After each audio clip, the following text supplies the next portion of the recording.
गौरी पुत्र गणेश भगवान जी की जय। जय श्री कृष्णा, राधे राधे। बोलिए श्री सत्यनारायण भगवान की जय। फागुन का महीना भगवान श्री लक्ष्मी नारायण जी को अत्यधिक प्रिय है।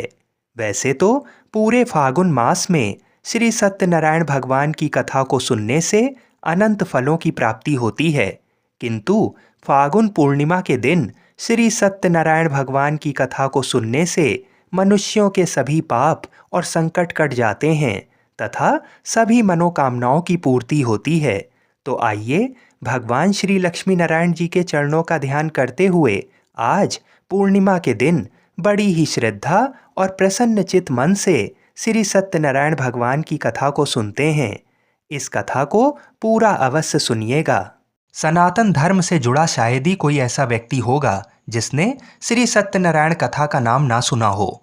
इस कथा को सुनने का फल हजारों सालों तक किए गए यज्ञ के बराबर माना जाता है।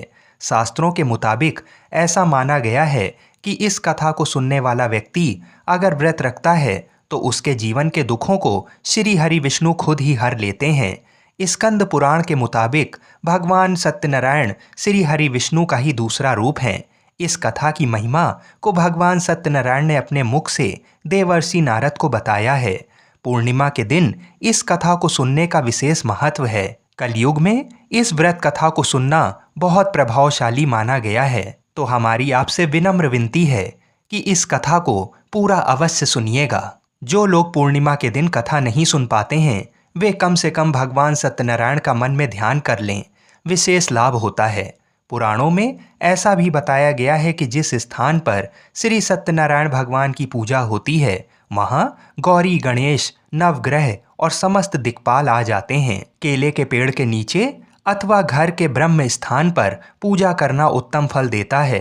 भोग में पंजीरी, पंचामृत, केला और तुलसी दल विशेष रूप से शामिल करें। सिर्फ पूर्णिमा को ही नहीं, परिस्थितियों के मुताबिक किसी भी दिन कथा सुनी जा सकती है। बृहस्पतिवार को कथा सुनना विशेष लाभकारी होता है। भगवान तो बस प्रेम और भाव के भूखे हैं। इस कथा के प्रभाव से खुशहाल जीवन, दाम्पत्य सुख, मन चाहे वर वधू, संतान, स्वास्थ्य जैसी समस्त मनोकामनाओं की पूर्ति होती है। अगर पैसों से जुड़ी कोई समस्या है तो ये कथा किसी संजीवनी से कम नहीं है। तो जब भी मौका मिले भगवान की कथा सुने और सुनाएं।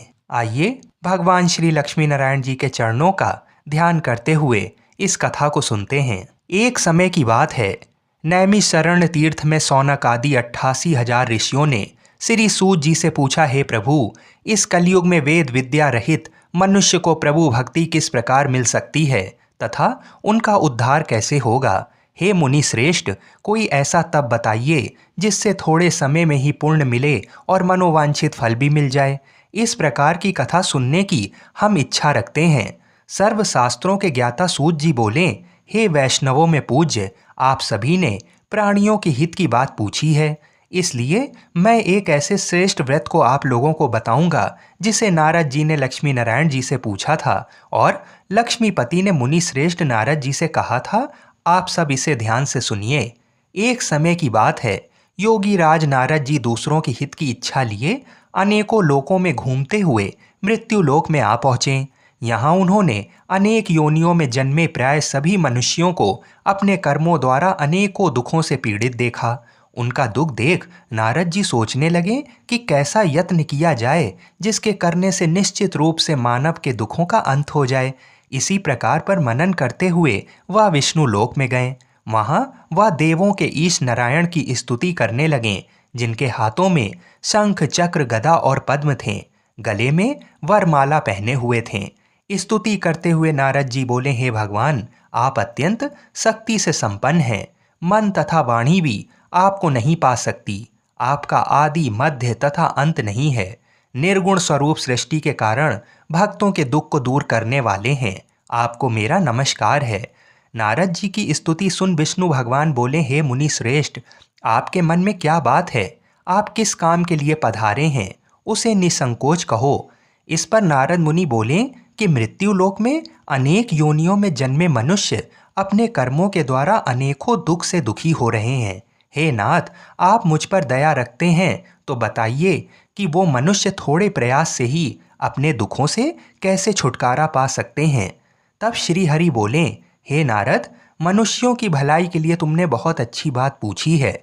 जिसके करने से मनुष्य मोह से छूट जाता है, वह बात मैं कहता हूँ, उसे ध्यानपूर्वक सुनो। स्वर्गलोक व मृत्युलोक दोनों में एक दुर्लभ उत्तम व्रत है जो पुण्य देने वाला है। आज प्रेमवश होकर मैं उसे तुमसे कहता हूँ।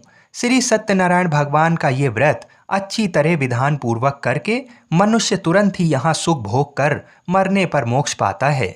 श्री हरि के वचन सुन नारद जी बोले कि उस व्रत का फल क्या है और उसका विधान क्या है।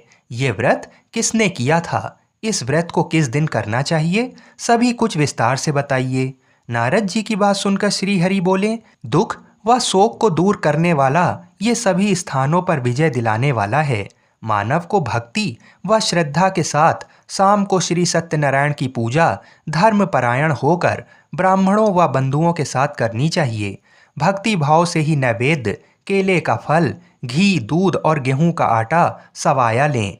गेहूं के स्थान पर साठी का आटा, शक्कर तथा गुड़ लेकर वह सभी भक्षण योग्य पदार्थों को मिलाकर भगवान का भोग लगाएं। ब्राह्मणों सहित बंधु बांधवों को भी भोजन कराएं। उसके बाद स्वयं भोजन करें। भजन कीर्तन के साथ भगवान की भक्ति में लीन हो जाएं। इस तरह से सत्यनारायण भगवान का ये व्रत करने पर मनुष्य की सारी इच्छाएं निश्चित रूप से पूरी होती हैं। इस कलिकाल अर्थात कलयुग में मृत्यु लोक में मोक्ष का यही एक सरल उपाय बताया गया है। इस प्रकार से श्री सत्यनारायण व्रत कथा का प्रथम अध्याय संपूर्ण हुआ। आप लोग बड़ी श्रद्धा और प्रेम से बोलिए, श्रीमन्नारायण नारायण हरि हरि, भजमन नारायण नारायण हरि हरि। बोलिए श्री सत्यनारायण भगवान की जय। मित्रों, अब दूसरा अध्याय सुनिए। सूत जी बोले, हे ऋषियों, जिसने पहले समय में इस व्रत को किया था उसका इतिहास कहता हूँ, इसे ध्यान से सुनो। सुंदर काशीपुरी नगरी में एक अत्यंत निर्धन ब्राह्मण रहता था। भूख प्यास से परेशान वह धरती पर घूमता रहता था। ब्राह्मणों से प्रेम करने वाले भगवान ने एक दिन ब्राह्मण का वेश धारण कर उसके पास जाकर पूछा, हे विप्र, नित्य दुखी होकर तुम पृथ्वी पर क्यों घूमते हो? दीन ब्राह्मण बोला, मैं निर्धन ब्राह्मण हूँ, भिक्षा के लिए धरती पर घूमता हूँ। हे भगवान, यदि आप इसका कोई उपाय जानते हो तो बताइए। वृद्ध ब्राह्मण कहता है कि सत्यनारायण भगवान मनोवांछित फल देने वाले हैं, इसलिए तुम उनका पूजन करो। इसे करने से मनुष्य सभी दुखों से मुक्त हो जाता है। वृद्ध ब्राह्मण बनकर आए सत्यनारायण भगवान उस निर्धन ब्राह्मण को व्रत का सारा विधान बताकर अंतर ध्यान हो गए। ब्राह्मण मन ही मन सोचने लगा कि जिस व्रत को वृद्ध ब्राह्मण करने को कह गया है, मैं उसे जरूर करूँगा। ये निश्चय करने के बाद उसे रात में नींद नहीं आई। वह सवेरे उठकर सत्यनारायण भगवान के व्रत का निश्चय कर भिक्षा के लिए चला गया। उस दिन निर्धन ब्राह्मण को भिक्षा में बहुत धन मिला, जिससे उसने बंधु बांधवों के साथ मिलकर श्री सत्यनारायण भगवान का व्रत संपन्न किया। भगवान सत्यनारायण का व्रत संपन्न करने के बाद वह निर्धन ब्राह्मण सभी दुखों से छूट गया और अनेक प्रकार की संपत्तियों से युक्त हो गया। उसी समय से ये ब्राह्मण हर माह इस व्रत को करने लगा। इस तरह से सत्यनारायण भगवान के व्रत को जो मनुष्य करेगा वह सभी प्रकार के पापों से छूटकर मोक्ष को प्राप्त होगा। जो मनुष्य इस व्रत को करेगा वह भी दुखों से मुक्त हो जाएगा। सूत जी बोले कि इस तरह से नारद जी से नारायण जी का कहा हुआ श्री सत्यनारायण व्रत को मैंने तुमसे कहा। हे विप्रो, मैं अब और क्या कहूँ? ऋषि बोले, हे मुनिवर, संसार में उस विप्र से सुनकर और किस किस ने व्रत को किया, हम सब इस बात को सुनना चाहते हैं। इसके लिए हमारे मन में श्रद्धा का भाव है। सूत जी बोले, हे मुनियों, जिस जिसने इस व्रत को किया है वह सब सुनो। एक समय वही विप्र धन व ऐश्वर्य के अनुसार अपने बंधु बांधवों के साथ इस व्रत को करने को तैयार हुआ। उसी समय एक लकड़ी बेचने वाला बूढ़ा आदमी आया और लकड़ियां बाहर रखकर अंदर ब्राह्मणों के घर में गया। प्यास से दुखी व लकड़हारा उनको व्रत करते देख विप्र को नमस्कार कर पूछने लगा कि आप ये क्या कर रहे हैं तथा इसे करने से क्या फल मिलेगा, कृपया मुझे भी बताइए।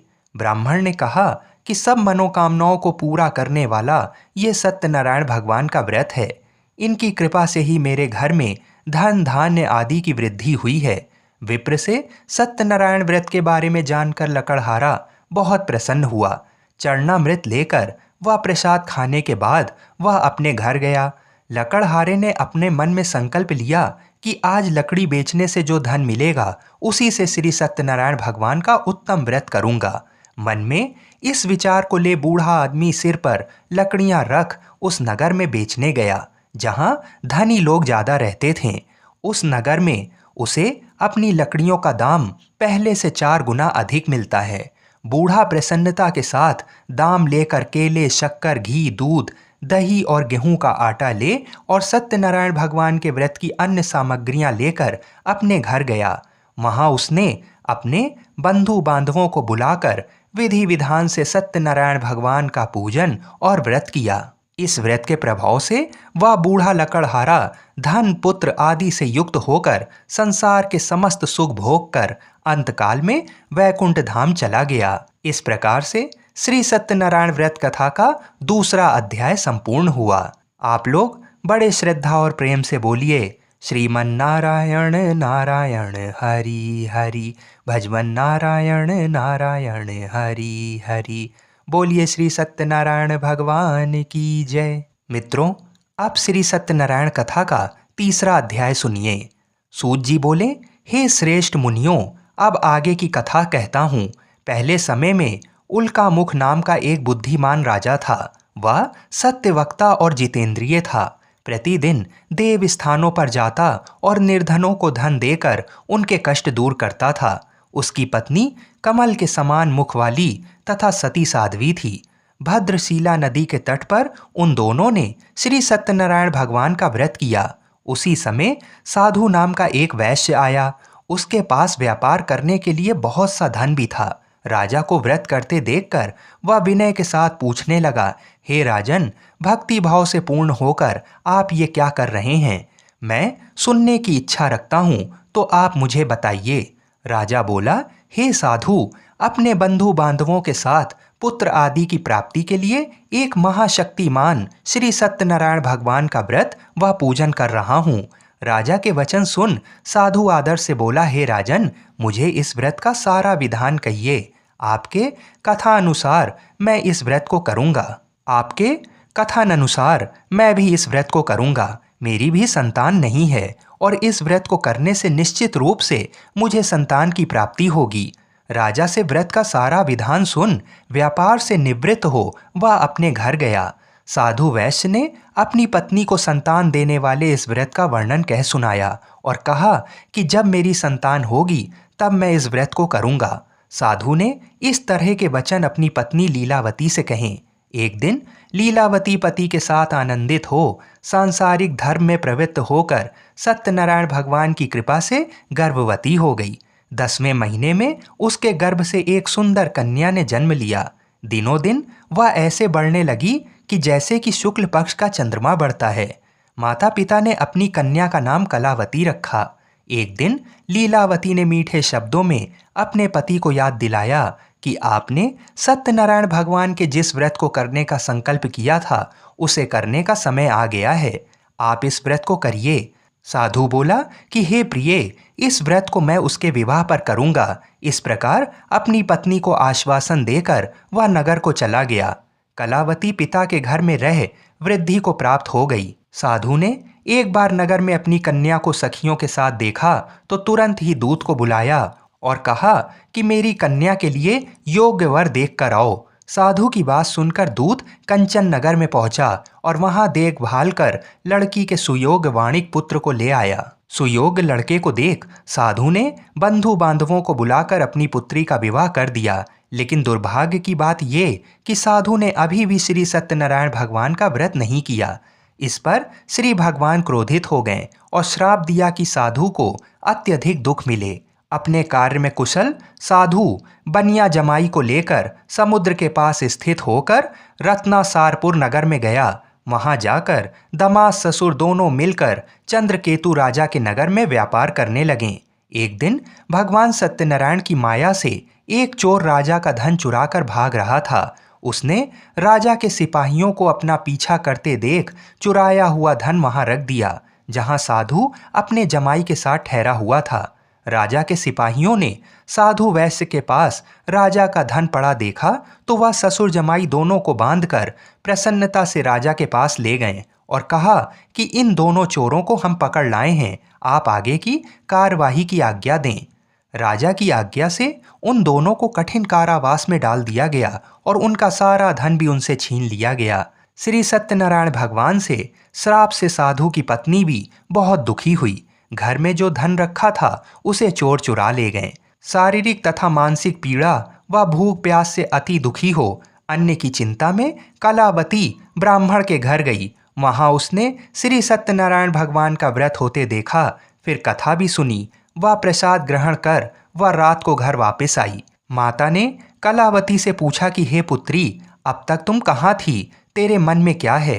कलावती ने अपनी माता से कहा, हे माता, मैंने एक ब्राह्मण के घर में श्री सत्यनारायण भगवान का व्रत देखा है। कन्या के वचन सुन लीलावती भगवान के पूजन की तैयारी करने लगी। लीलावती ने परिवार व बंधुओं सहित सत्यनारायण भगवान का पूजन किया और उनसे वर मांगा कि मेरे पति तथा जमाई शीघ्र घर आ जाएं। साथ ही ये भी प्रार्थना की कि हम सबका अपराध भगवान क्षमा करें। श्री सत्यनारायण भगवान इस व्रत से संतुष्ट हो गए और राजा चंद्रकेतु को सपने में दर्शन दे कहा कि हे राजन, तुम उन दोनों वैश्यों को छोड़ दो और तुमने उनका जो धन लिया है उसे भी वापस कर दो। अगर ऐसा नहीं किया तो मैं तुम्हारा धन, राज्य व संतान सभी को नष्ट कर दूंगा। राजा को ये सब कहकर वह अंतर ध्यान हो गए। प्रातःकाल सभा में राजा ने अपना सपना सुनाया। फिर बोले कि बणिक पुत्रों को कैद से मुक्त कर सभा में लाओ। दोनों ने आते ही राजा को प्रणाम किया। राजा मीठी वाणी में बोला, हे महानुभावों, भाग्यवश ऐसा कठिन दुख तुम्हें प्राप्त हुआ है, लेकिन अब तुम्हें कोई भय नहीं है। ऐसा कह राजा ने उन दोनों को नए वस्त्र आभूषण भी पहनाए और जितना धन उनका लिया था उससे दोगुना धन वापस कर दिया। दोनों वैश्य अपने घर को चल दिए।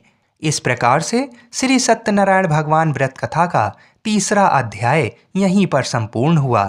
बड़े ही श्रद्धा और प्रेम से बोलिए, श्रीमन्नारायण नारायण हरि हरि, भजमन नारायण नारायण हरि हरि।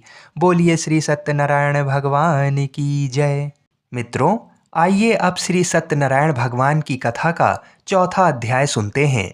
सूत जी बोले, वैश्य ने मंगलाचार कर अपनी यात्रा आरंभ की और अपने नगर की ओर चल दिए। उनकी थोड़ी दूर जाने पर एक दंडी वेशधारी श्री सत्यनारायण ने उनसे पूछा, हे साधु, तेरी नाव में क्या है? अभिवाणी वणिक हंसता हुआ बोला, हे दंडी, आप क्यों पूछते हो? क्या धन लेने की इच्छा है? मेरी नाव में तो बेल व पत्ते भरे हुए हैं। वैश्य के कठोर वचन सुन भगवान बोले, तुम्हारे वचन सत्य हों। दंडी ऐसा वचन कहकर वहां से दूर चले गए। कुछ दूर जाकर समुद्र के किनारे बैठ गए। दंडी के जाने के बाद साधु वैश्य ने नित्य क्रिया के पश्चात नाव को ऊंची उठती देखकर अचंभा माना और नाव में बेल पत्ते आदि देख वह मूर्छित हो जमीन पर गिर पड़ा। मूर्छा खुलने पर वह अत्यंत शोक में डूब गया। तब उसका दामाद बोला कि आप शोक ना मनाएं, ये दंडी का श्राप है, इसलिए हमें उनकी शरण में जाना चाहिए, तभी हमारी मनोकामना पूरी होगी। दामाद की बात सुनकर वह दंडी के पास पहुंचा और अत्यंत भक्ति भाव नमस्कार करके बोला, मैंने आपसे जो असत्य वचन कहे थे उनके लिए मुझे क्षमा कर दें। ऐसा कहकर महान शोकातुर हो रोने लगा। तब दंडी भगवान बोले, हे वणिक पुत्र, मेरी आज्ञा से बार बार तुम्हें दुख प्राप्त हुआ है। तू मेरी पूजा से विमुख हुआ। साधु बोला, हे भगवान, आपकी माया से ब्रह्मा आदि देवता भी आपके रूप को नहीं जानते, तब मैं अज्ञानी कैसे जान सकता हूँ? आप प्रसन्न होइए। अब मैं सामर्थ्य के अनुसार आपकी पूजा करूँगा। मेरी रक्षा करो और पहले के समान नौका में धन भर दो। साधु वैश्य के भक्तिपूर्वक वचन सुनकर भगवान प्रसन्न हो गए और उसकी इच्छा अनुसार वरदान देकर अंतर्ध्यान हो गए। ससुर जमाई जब नाव पर आए तो नाव धन से भरी हुई थी। फिर वही अपने अन्य साथियों के साथ सत्यनारायण भगवान का पूजन कर अपने नगर को चल दिए। जब नगर के नजदीक पहुंचे तो दूत को घर पर खबर करने के लिए भेज दिया। दूत साधु की पत्नी को प्रणाम कर कहता है कि मालिक अपने दामाद सहित नगर के निकट आ गए हैं। दूत की बात सुन साधु की पत्नी लीलावती ने बड़े हर्ष के साथ सत्यनारायण भगवान का पूजन कर अपनी पुत्री कलावती से कहा कि मैं अपने पति के दर्शन को जाती हूँ, तू कार्य पूर्ण कर शीघ्र आ जा। माता के ऐसे वचन सुन कलावती जल्दी से प्रसाद छोड़ अपने पति के पास चली गई। प्रसाद की अवज्ञा के कारण श्री सत्यनारायण भगवान रुष्ट हो गए और नाव सहित उसके पति को पानी में डुबो दिया। कलावती अपने पति को वहां ना पाकर रोती हुई जमीन पर गिर गई। नौका को डूबा हुआ देख वह कन्या को रोता हुआ देख साधु दुखी होकर बोला कि हे प्रभु, मुझसे तथा मेरे परिवार से जो भूल हुई है उसे क्षमा करें। साधु के दीन वचन सुनकर श्री सत्यनारायण भगवान प्रसन्न हो गए और आकाशवाणी हुई, हे साधु, तेरी कन्या मेरे प्रसाद को छोड़कर आई है, इसलिए उसका पति अदृश्य हो गया है। यदि वह घर जाकर प्रसाद खाकर लौटती है तो इसे इसका पति अवश्य मिलेगा। ऐसी आकाशवाणी सुन कलावती घर पहुंचकर प्रसाद खाती है और फिर आकर अपने पति के दर्शन करती है। इसके बाद साधु अपने बंधु बांधवों सहित श्री सत्यनारायण भगवान का विधि विधान से पूजन करता है। इस लोक का सुख भोग व अंत में स्वर्ग जाता है। इस प्रकार से श्री सत्यनारायण भगवान व्रत कथा का चतुर्थ अध्याय संपूर्ण हुआ। बड़े ही श्रद्धा और प्रेम से बोलिए, श्रीमन्नारायण नारायण हरि हरि, भजमन नारायण नारायण हरि हरि। बोलिए श्री सत्यनारायण भगवान की जय। आइए अब श्री सत्यनारायण भगवान की कथा का 5वां अध्याय सुनते हैं।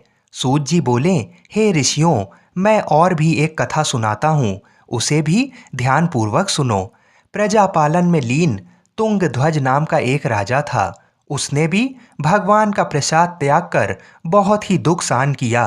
एक बार वन में जाकर वन्य पशुओं को मारकर वह बड़ के पेड़ के नीचे आया। वहां उसने ग्वालों को भक्ति भाव से अपने बंधुओं सहित सत्यनारायण भगवान का पूजन करते देखा। अभिमानवश राजा ने उन्हें देखकर भी पूजा स्थान में नहीं गया और ना ही उसने भगवान को नमस्कार किया। ग्वालों ने राजा को प्रसाद दिया, लेकिन उसने वह प्रसाद नहीं खाया और प्रसाद को वहीं छोड़ वह अपने नगर को चला गया। जब वह नगर में पहुंचा तो वहां सब कुछ तहस नहस हुआ पाया तो वह शीघ्र ही समझ गया कि ये सब भगवान ने ही किया है। वह दोबारा ग्वालों के पास पहुंचा और विधि पूर्वक पूजा करके प्रसाद खाया तो श्री सत्यनारायण भगवान की कृपा से सब कुछ पहले जैसा हो गया। दीर्घ काल तक सुख भोगने के बाद मरणोपरांत उसे स्वर्गलोक की प्राप्ति हुई।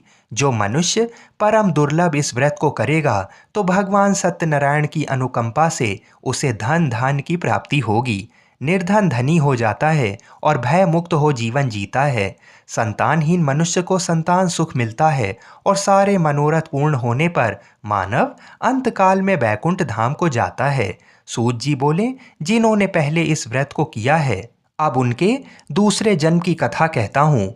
वृद्ध सतानंद ब्राह्मण ने सुदामा का जन्म लेकर मोक्ष की प्राप्ति की।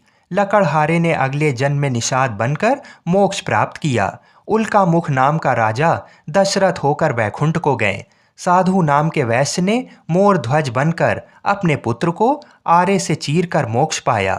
महाराज तुंगध्वज ने स्वयंभू होकर भगवान में भक्ति युक्त हो कर्म कर मोक्ष पाया। इस प्रकार से श्री सत्यनारायण व्रत कथा का 5वां अध्याय संपूर्ण हुआ। बड़े ही श्रद्धा और प्रेम से बोलिए, श्रीमन्नारायण नारायण हरि हरि, भजमन नारायण नारायण हरि हरि। बोलिए श्री सत्यनारायण भगवान की जय। आइए अब श्री सत्यनारायण भगवान की आरती सुनते हैं। जय श्री लक्ष्मी रमणा, स्वामी जय लक्ष्मी रमणा, सत्यनारायण स्वामी, सत्यनारायण स्वामी, जनपातक हरणा। ओम जय लक्ष्मी रमणा, रत्न जड़ित सिंहासन अद्भुत छवि राजे। स्वामी अद्भुत छवि राजे। नाद करद निरंतर, नाद करद निरंतर घंटा ध्वनि बाजे। ओम जय लक्ष्मी रमणा। प्रगट भये कलि कारण, द्विज को दर्श दियो। स्वामी द्विज को दर्श दियो। बूढ़ा ब्राह्मण बन के, बूढ़ा ब्राह्मण बन के कंचन महल कियो। ओम जय लक्ष्मी रमणा। दुर्बल भील कराल जिन पर कृपा करी। स्वामी जिन पर कृपा करी। चंद्रचूर्ण इक राजा, चंद्रचूर्ण इक राजा तिनकी विपत हरी। ओम जय लक्ष्मी रमणा। वैश्य मनोरथ पायो श्रद्धा तज दीनी। स्वामी श्रद्धा तज दीनी। सो फल भोग्यो प्रभु जी, सो फल भोग्यो प्रभु जी फेर स्तुति कीन्ही। ओम जय लक्ष्मी रमणा। भाव भक्ति के कारण छिन छिन रूप धरियो। स्वामी छिन छिन रूप धरियो। श्रद्धा धारण कीनी, श्रद्धा धारण कीनी जन को काज सरियो। ओम जय लक्ष्मी रमणा। ग्वाल बाल संग राजा बन में भक्ति करी। स्वामी बन में भक्ति करी।